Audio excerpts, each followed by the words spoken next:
Hello बच्चों, कैसे हो? उम्मीद करता हूँ बढ़िया होंगे। तैयारी तो आप लोगों की अच्छी चल रही होगी, लेकिन उस तैयारी को अच्छा हम तभी बना सकते हैं जब आपके वो सवाल हम करें कि जो आपके प्रीवियस ईयर में बार बार आ रहे हैं और इसी तरह के सवाल आपके पेपर में आ रहे हैं।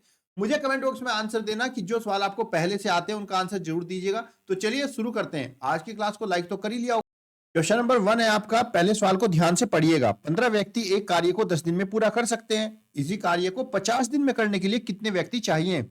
बच्चों, अगर 50 दिन में काम को पूरा करना है, उसके लिए व्यक्तियों की संख्या जो होगी, उसके लिए आप क्या करोगे? पहले व्यक्ति 15 व्यक्ति थे और 10 दिन में काम को पूरा करते थे, तो 15 और 10 की गुणा कर लीजिए। ये आपका टोटल काम आ गया और इसको जितने दिनों में पूरा करना है उससे आप इसको भाग कर दीजिए। सोल्व करेंगे, 10 पंजे 50 और 5 दिया 15, तो 50 दिन में पूरा करने के लिए 3 आदमियों की जरूरत होगी। ऑप्शन नंबर बी आपका राइट आंसर। दूसरा आप ये भी समझ सकते हो, देखो 15 व्यक्ति काम को 10 दिन में करते हैं। अगर हमें काम ज्यादा दिनों में करना है तो जाहिर सी बात है व्यक्तियों को कम करना पड़ेगा। इसका मतलब क्वेश्चन आपका बिल्कुल आंसर आपका राइट है। अगला सवाल है, एक व्यापारी एक बाल पेन 15 रुपए का एक और 10 रुपए का एक पैकेट दे देता है और वो पैकेट आपका 120 रुपए का है। यदि अनीशा 22 बॉल पेन लेती है तो उसे कितना मूल्य देना पड़ेगा? क्योंकि अनीता यहां पर 22 पेन खरीद रही है, तो सबसे पहले हमें पता करना होगा कि अनीता ने कितने पैकेट खरीदे हैं और कितना उसने टोटल अलग अलग पेन खरीदा है। तो 22 पेन खरीदने के लिए एक पैकेट में आते थे 10 पेन। तो जब हम 22 को 10 से डिवाइड करते हैं तो आपका आ जाता है 10 दूनी 20 और यहां पे बचा है 2। तो इसका मतलब अनीता ने 2 पैकेट पूरे, जो भी आपका भागफल होगा ये पैकेट होगा, 2 पैकेट अनीता ने पूरे खरीदे हैं और प्लस 2 पेन अलग से लिए हैं, तब जाके उसके पास 22 पेन हो गए हैं। अब यहां पर कहा है कि 10 का एक पैकेट 120 रुपए का था, 2 पैकेट अनीता ने खरीदे हैं, तो 2 इंटू 120 करेंगे तो 2 पैकेट की मूल्य, और एक पेन अकेला 15 रुपए का बेचता था, तब 2 पेन 2 गुना 15 हो जाएगा। सोल्व करेंगे, 120 दूनी 240 और 15 दूनी 30, तो अनीता को इसके लिए टोटल 270 रुपए चुकाने होंगे उसको 22 बाल पेन खरीदने के लिए। ऑप्शन नंबर सी आपका राइट आंसर। जब भी आपके सामने ऐसा सवाल आएगा तो आपको क्या करना है, सबसे पहले पता करना होगा जो भी वो सामान खरीद रहे हैं उसमें पैकेट कितने बन रहे हैं और अलग अलग उसको लूज में कितनी क्वांटिटी खरीदनी होगी। अगला प्रश्न है, विमल की मासिक आय। क्वेश्चन में बोला गया है विमल की मासिक आय यानी कि एक महीने की कमाई 1250 रुपए है और वहीं पर उसका मासिक खर्च वो एक महीने में 1000 रुपए भी खर्च कर देता है। उसकी मासिक बचत और मासिक खर्च में अनुपात क्या होगा? तो उसकी जो मासिक आय है, ये आय है 1250 रुपए और महीने में जो वो खर्च करता है उसमें से 1000 रुपए वो टोटल खर्च कर देता है। तो यहीं पर अगर हम बात बचत की करें तो बचत बराबर होती है आय, जो भी कमाते हैं और जो खर्च करते हैं उनको माइनस कर देंगे। तो यहां पर बच्चे माइनस करने पर आया 250 रुपए, ये इसकी बचत हुई। बात करते हैं अनुपात की, तो उसने कहा उसकी मासिक बचत और मासिक खर्च में अनुपात, जो संख्या पहले होती है वो पहले ऊपर आती है। तो यहां पर हम लिखेंगे बचत बटे में किसका? खर्च के साथ अनुपात निकालना है, डिवाइड बाय आप बच्चों खर्च लिखोगे। बचत हुई है 250 रुपए की और खर्च कितना है इसका? 1000 रुपए। सोल्व करेंगे, जीरो से जीरो चला गया, 25 चौका 100, तो आपका बचत और खर्च हुआ 1/4। अनुपात में बदलेंगे तो 1/4 का यहां पर रेशियो आ जाएगा। ऑप्शन नंबर बी आपका राइट आंसर। ध्यान रखना, जब अनुपात पूछेगा जो संख्या पहले होगी वो संख्या बटे में ऊपर आएगी और जो संख्या बाद में वो बटे में नीचे आएगी। देखो यहां पर दोनों ही ऑप्शन दिखाई देंगे, 1/4 और 4/1, तो सावधानी से इसको करना पड़ेगा। अगला प्रश्न है आपका कि 4, 24 और 12 का विलोम अनुपात क्या है? ये देखो ये अनुपात में है, ये आपके जो सवाल दिया है ये आपको अनुपात में दिया है अभी, 4:24 और ये 12, इसका पूछ रहा है विलोमानुपात बताओ। तो जब आपको विलोमानुपात निकालना है तो उसके लिए क्या करोगे, आप इसको उल्टा कर दोगे, इसके नीचे कुछ नहीं है तो बटे में 1 लगाओगे और इसको उल्टा करके लिख दोगे 1/4 अनुपात 1/24 और अनुपात 1/12। उसके बाद जो भी आपकी यहां पे डिवाइड में संख्या आएगी 4, 24 और 12, इनका आप एलसीएम लोगे, 4, 24 और 12 का एलसीएम। वैसे तो बच्चे आप डायरेक्ट याद है तो आप लिख सकते हो कि इसका 24 ही आएगा, तो पर मैं आपको सोल्व करके दिखाता हूं क्योंकि कभी कभी संख्या अलग भी आती है। 2 दूनी 4, 12 दूनी 24, 2 छिक 12, फिर 2 से करेंगे 2 छिक 12, 2 तिया 6, और फिर यहाँ से 2 से करेंगे 2 कम 2, 2 तिया 6, और आपका इधर 3 ही बचेगा। फिर इसको हम 3 से करेंगे बेटा, 3 कम 3, 3 कम 3, 3 कम 3, कितना हो गया? 2 दूनी 4 दूनी 8 तिया 24। तो यहाँ पर जो हमारा एलसीएम आया है बच्चों, ये एलसीएम आया हमारा 24। अब आपको क्या करना है, ये जो एलसीएम आया इस एलसीएम की इनके ऊपर अंश में गुणा कर देंगे सबकी 1 के साथ। 24 की 1 से करेंगे तो ये 24/4 होगा, अनुपात 24 की 1 से करेंगे तो ये बच्चे आपका 24 हो जाएगा, 24/24, और फिर यहाँ से बच्चे इसकी हम गुणा करेंगे 1 से तो ये भी आपका 24/12 होगा। जो भी एलसीएम आता है उसकी आपको सभी की अंश से के साथ गुणा करनी होती है। तो काट देंगे 4 छीक 24, 24 से 24 गया 1 और 12 दूनी 24। तो उसका विलोम अनुपात आ जाएगा 6:1:2। ऑप्शन नंबर सी आपका राइट आंसर। कभी भी आपसे विलोम अनुपात पूछा जाए तो उन संख्याओं को आपको उल्टा करना है, यानी कि अंश को हर कर देना, हर को अंश कर देना है। नहीं है तो नीचे 1 लगाएंगे, उल्टा करेंगे, एलसीएम लेंगे, जो भी एलसीएम आएगा उसको ऊपर की तरफ गुणा कर देंगे और फिर जो भी बचेगा वही आपका अनुपात हो जाएगा। अगला सवाल देखिए, ये भी बहुत ही बढ़िया सवाल है। कह रहा दो संख्याओं का में 7 और 3 का अनुपात है। यदि दोनों संख्याओं का योग है 20 तो इन दोनों संख्याओं का गुणनफल क्या होगा। तो पहले ऐसे करते हैं, दोनों संख्याओं को निकाल लेते हैं। मान लीजिए आपके पास दो संख्या ए और बी जिनका अनुपात आपको 7:3 दे दिया गया है और यहां पर इन्हीं सात ही संख्याओं का योग भी दिया है, a + b बराबर कितना आपका 20। सबसे पहले हम संख्याओं को ही ज्ञात करेंगे कि संख्याएं क्या हैं। तो जब मुझे पहली संख्या ज्ञात करनी होगी तो उसके लिए क्या करेंगे, जो भी इनका टोटल योग है इसको डिवाइड कर देंगे अनुपातिक योग से, यानी कि 7 और 3 अनुपात है, इसको जोड़ेंगे तो 7 3 10 हो गया, 10 से भाग कर देंगे तो कितना हो गया, 10 दूनी 20। और जो संख्या पहली है ए उसका अनुपात 7 है, 7 से गुणा, तो ए बराबर आपका कितना हो जाएगा 14। ऐसे बच्चे आप दूसरी संख्या बी ज्ञात करोगे तो टोटल जो योग है वो आपका 20 है, डिवाइड बाई 10 करेंगे और बी का अनुपात है 3, 3 से इसमें गुणा कर देंगे। 10 दूनी 20 और 2 तिया 6, तो कितना हो गया बच्चे आपका, पहली संख्या 14 हो गई और दूसरी आपकी 6 हो गई। पूछे दोनों संख्याओं का गुणनफल क्या होगा, a इंटू बी, दोनों की गुणा कर देंगे, 14 इंटू 6, 14 6 आपका हो गया 84। तो दोनों संख्याओं का गुणनफल आपका 84 हो जाएगा। एक तो तरीका ऐसे करने का ये है, दूसरा तरीका ये भी है कि जो भी आपको अनुपात दिया जाए, जैसे यहाँ पे दो संख्याओं का अनुपात दिया है 7:3, तो हम इसको ऐसे भी लिख सकते हैं। यहाँ पर हमें अनुपात दिया है 7:3, तो आप ऐसे भी लिख सकते हो a/b बराबर 7:3।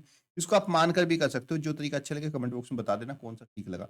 a बराबर आप लेट कर सकते हो 7x और b बराबर आप लेट कर सकते हो 3x, यानी कि जो भी अनुपात है उसके साथ x लगा दो। पर्सन के अनुसार देखेंगे, दोनों संख्याओं का योग है 20, यानी कि 7x + 3x बराबर कितना हुआ आपका 20 हुआ। 7 3 10x बराबर आपका 20 हो जाएगा और x बराबर 20/10 और 10 दूनी 20, तो x का मान आपका कितना आ गया बच्चे, 2 आ गया। जब x का मान 2 आया, a बराबर क्या है आपका 7x है, यानी कि 7 गुणा 2, a बराबर 14 हो गया। b बराबर कितना आपका 3x, 3 गुणा 2, तो b बराबर आपका 6 आ गया। गुणा करेंगे 14 6 84, तब भी आंसर आएगा। जो अच्छा लगे वो करो, लेकिन करो अच्छे से, मन लगा के करो, जिससे कोई गलती ना हो पेपर में। अगला सवाल देखिए, प्रश्न में क्या बोल रहा है, एक घनाभ की भुजाएं, प्रश्न में कह रहा है एक घनाभ की भुजाएं 5 सेंटीमीटर ये लंबाई हो गई, 4 सेंटीमीटर चौड़ाई हो गई और 3 सेंटीमीटर ऊंचाई हो गई। घनाभ का विकर्ण बताओ। अब बेटा इसके लिए सिंपल सी बात है, विकर्ण का आपको सूत्र याद होना चाहिए, नहीं है तो लिख लो और अपनी कॉपी में नोट कर लेना। विकर्ण बराबर होता है लंबाई का वर्ग प्लस चौड़ाई का वर्ग प्लस ऊंचाई का वर्ग और साथ में उसका वर्गमूल। लंबाई कितनी है 5, 5 का वर्ग प्लस 4 का वर्ग और प्लस 3 का वर्ग। इसको हल करेंगे, पंजो पंजो कितना हो गया 25, 4 चौक 16 और 3 तिया 9, 16 9 25 और 25 कितना हो गया 50, अंडर रूट में आपका आ गया 50। अब इसको हम अंडर रूट को सोल्व कैसे करते हैं, 50 के में करने पड़ेंगे भाज्य गुणनखंड, 2 से जाएगा 25 बार, पंजो पंजो 25, 5 एकम 5। उसके जोड़े बनाएंगे बच्चे, 5 का जोड़ा बन गया तो 50 को हम ऐसे लिखेंगे 5 गुणा 5 गुणा 2, और जिसका जोड़ा बन जाता है वो रूट से बाहर आ जाता है, तो 5 रूट 2 सेंटीमीटर का उत्तर आएगा। ऑप्शन नंबर 3 आपका राइट आंसर। ये सूत्र नोट कर लेना, कॉपी में गलती मत करना। नेक्स्ट क्वेश्चन देखते हैं। अगले देखो, इसमें हमें घनाभ दिया था, इसमें घन दिया था। घन और घनाभ में थोड़ा सी डिफरेंस होता है कि घन क्या होता है, जिसकी सभी भुजाएं बराबर होती हैं, और यहाँ पर भी हमसे पूछा है इसका विकर्ण बताओ क्या होगा। तो बच्चे जब हमें इसका विकर्ण निकालना हो तो घनाभ का जो विकर्ण होता है वो आपको हो जाता है अंडर रूट 3 और गुणा में जो भी इसकी भुजा दी जाती है। तो यहाँ पर भुजा कितनी है बच्चे 10 सेंटीमीटर है, तो अंडर रूट 3 गुणा 10 हो जाएगी, तो हम लिखेंगे 10 रूट 3 सेंटीमीटर। ऑप्शन नंबर आपका 2 राइट आंसर। ये दोनों फॉर्मूले नोट कर लेना, बहुत ही इंपॉर्टेंट है। अगला सवाल है आपका, एक घन की भुजा 9 सेंटीमीटर है, घन का आयतन बताइए क्या होगा। तो घन का आयतन बराबर होता है भुजा की घात 3, जो भी आपकी भुजा है उसकी 3 बार आपस में गुणा कर दीजिए। 9 गुणा 9 गुणा 9, 9 9 81 निमा 729, तो इसका जो घन, इसका जो आयतन होगा वो 729 घन सेंटीमीटर हो जाएगा, यानी कि सेंटीमीटर क्यूब। ऑप्शन नंबर 2 आपका राइट आंसर। अगला प्रश्न है, ये इंपॉर्टेंट है भाई, इसका ध्यान दे लेना। एक आयताकार तालाब की लंबाई और चौड़ाई, यह आयताकार तालाब है और इस तालाब की लंबाई है 50 मीटर और इस तालाब की चौड़ाई है 40 मीटर। उसने कहा इसके अंदर 5 मीटर चौड़े दो रास्ते होकर गुजरते हैं। एक रास्ता ये है जो कि 5 मीटर चौड़ा है और एक दूसरा रास्ता और है, वो भी आपका कितना है 5 मीटर चौड़ा है। एक आपका भुजाओं के समांतर है, एक लंबाई के समांतर, एक चौड़ाई के, और इन रास्तों की जो चौड़ाई है वो आपकी 5 मीटर दे दी गई।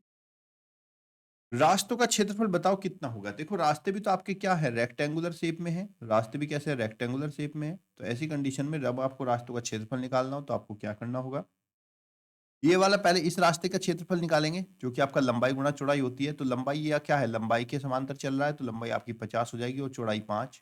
फिर प्लस में दूसरा रास्ता देखेंगे, ये चौड़ाई के समांतर है तो यहाँ पर इसकी लंबाई जो है वो 40 मीटर हो जाएगी क्योंकि चौड़ाई 40 है, और इंटू में 5।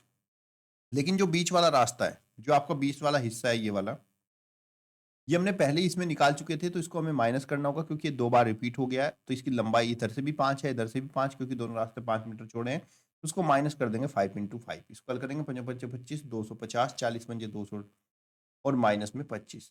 तो यहाँ पे प्लस करेंगे तो 200 200 450, माइनस में आपको 25 करना है तो आपका 425 वर्ग मीटर हो जाएगा। ऑप्शन नंबर आपका 3 राइट आंसर। ध्यान रखना, जब भी आपके दोनों रास्ते एक लंबाई के समांतर होगा और एक आपका रास्ता चौड़ाई के समांतर होगा, तो ऐसी कंडीशन में पहले लंबाई वाला जो उसकी आयत की लंबाई होगी वो, और रास्ते की चौड़ाई उसका क्षेत्रफल आ जाएगा। फिर रास्ते की जो चौड़ाई होगी और इसकी आयत की जो चौड़ाई होगी उसका क्षेत्रफल आ जाएगा ऐसे। और बीच वाला पार्ट एक बार रिपीट हो चुका है तो उस वाले पार्ट को हमें एक बार माइनस करना पड़ेगा क्योंकि रास्ता इधर से भी 5 ही था और इधर से भी 5 ही था, तो एक वर्ग बन गया 5 गुणा 5, उसको माइनस कर हल करके। क्लियर बच्चे? अगला प्रश्न देखिए। क्वेश्चन में कहा गया एक आयताकार मैदान की लंबाई तथा चौड़ाई 40 मीटर है, मैदान का विकर्ण बताओ क्या होगा। तो जब भी आपको मैदान का विकर्ण निकालना हो जो कि आयताकार होगा, तो ऐसी कंडीशन में विकर्ण बराबर होता है लंबाई का वर्ग प्लस चौड़ाई का वर्ग, उसका वर्गमूल। लंबाई कितनी है 40, तो 40 का वर्ग, चौड़ाई है 30, 30 का वर्ग। हल करेंगे, 40 का वर्ग होता है 1600 और 30 का वर्ग होता है 900। वर्ग पता है ना कैसे निकालते हैं, नहीं पता तो देख लेना। 40 की 40 से गुणा कर लेना 1600 आ जाएगा, 30 की 30 से गुणा कर लेना 900। 16 9 कितना हो गया आपका 2500। 2500 में देखो वर्ग में अगर जीरो का जोड़ा बनता है एक जीरो बाहर आएगा और 25 का वर्ग जो होता है 25 वो 5 का होता है, तो इसका जो विकर्ण है वो 50 सेंटीमीटर आ जाएगा। ऑप्शन नंबर आपका 2 राइट आंसर हो जाएगा। अगला प्रश्न है, एक कमरे का आयतन है 288 घन मीटर, यदि कमरे की लंबाई व चौड़ाई 16 और 6 हो तो कमरे की ऊंचाई बताओ।